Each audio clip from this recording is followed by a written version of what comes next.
Alright, Skull Nation, thanks for being with me. Hit that subscribe button, the notification bell, like, comment, and share this content. Skull, baby.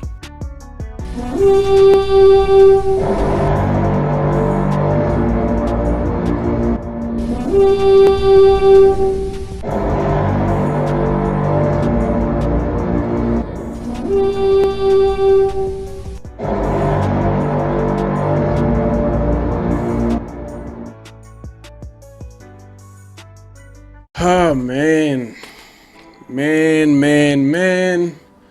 What's going on? Welcome to Talk Vikings with me. Jeez, I don't even want to talk Vikings today. Like, it took me, like, I was supposed to do this video right after the game, but it's just the frustration. I had to talk myself back to calm. Like, it's all right, calm. Like, I've never seen this from this team.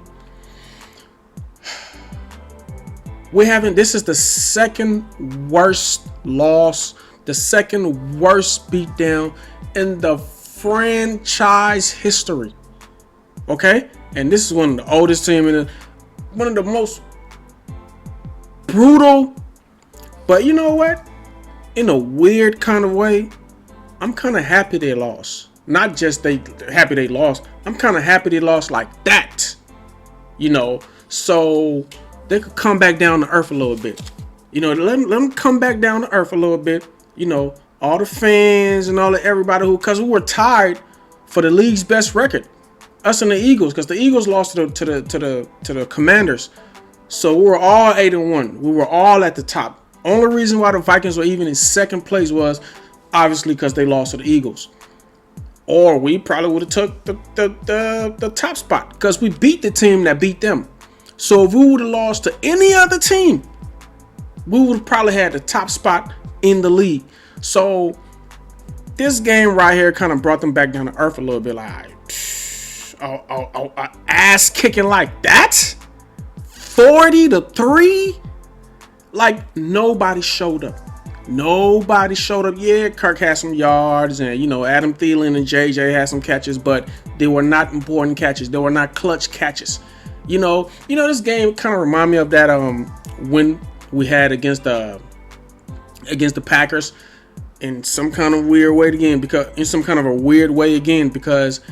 if that ball that the Packers receiver, it was like I think their first or second drive of the game, that goal route that Pat Peterson jumped and the receiver was wide open down the sideline. If he catches that ball, that is a whole different ball game.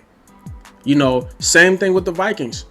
You know, even though the game started off weird, and please, like, stop getting the ball first, please. Like, there's a reason why teams don't.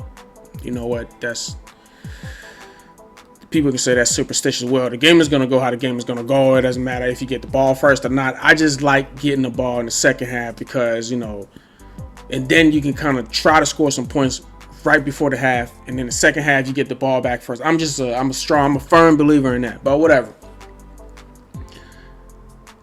If Hawkinson catches that, but he had 2 drops in the end zone, 2. After we get the ball back, we drive all the way down the field, and I like Hawkinson. Jeez, man, you catch that ball, and you know the game is tied right after Dallas has scored. They get like, bro. We as a matter of fact, they didn't even score before. They didn't even score then. That was the drive that we settled for 3 points. We would have went up 7-3. That's a whole different ball game. Whatever, man. Whatever. They didn't show up. They didn't come to play. You know, they didn't come to play. We just lost every face of the game. Bad at the line of, bad in the trenches at the line of scrimmage. On offense, we had no answers for the defensive line. I mean, like the DBs and the linebackers just had the easier. This had to be the easiest game those dudes ever played with because their defensive line were just eating our O-line up. Same thing with the other side of the ball. Dak had eternity. He had all the time in the world to pass, to throw, to run the ball, to do whatever. They just did whatever. It's like our dudes were just, you know, I don't know what it was. I mean, all those dudes are professionals. And if one team don't come to play, or if they're just riding their little high horse, like we're an 8-1 team and we're, we don't have to put in as much. We're not desperate. We don't have to put in desperate effort. They've never lost in front of their fans before. I don't know what it was. So I'm kind of happy they lost this game so they can come back to reality. We don't have a full week here. We got to go play the Patriots on Thursday. So I'm pretty sure this loss and the way they lost is going to have an impact on how they show up again on Thursday. Because I'm sorry, that is not the team of this year. That team that we saw, I just saw. That is not the 2022 Minnesota Vikings at all. We've never seen them play like that. We just went to Buffalo and beat Buffalo. Like, come on, man. Beat the Packers first. We lost against the Eagles. The Eagles' loss wasn't even as bad. Not even close. They had a bunch of field goals and a bunch of touchdowns. Meaning they had the ball way more time. Just all faces of the game. But I honestly think, it was bad coaching. They didn't play bad effort on the side on the part of the players. They didn't play up to their potential. They didn't coach up to their potential. So I think this was just one of those games that they just didn't try hard enough. They just didn't play as hard as we've seen them in other games. So I honestly think this game is going to bring them back to earth. Basically, there's nothing to see here, people. There's nothing to see. This loss, it was inevitable. It was going to happen. But I just don't like how bad it happened, especially at home. But, I mean, we weren't going to be undefeated at home all season. We weren't going to be undefeated going out. It's just the amount of point that we put up. And, there were a couple of plays that, I wouldn't say lucky play for Dallas, but it wasn't normal. They normally don't happen. Like that CeeDee Lamb catch on the sideline, before halftime, kind of led them to a field goal. The defense kind of held them up there. That Tony Pollard touchdown, both of them. The catch he had in the flat and the catch where he had on the goal route. Like the usually Vikings defense don't let those kind of plays happen. They don't let those kind of plays happen. So I know Coach Donatel. I know Coach O'Connell. They have the work cut out for them, and they're gonna watch the film. They're gonna make some adjustment. There's gonna be a whole different energy next game, and I honestly think this game right here is the game that humbles the Minnesota Vikings. They kind of tell themselves like, we can never let this happen again. We can never play like that again.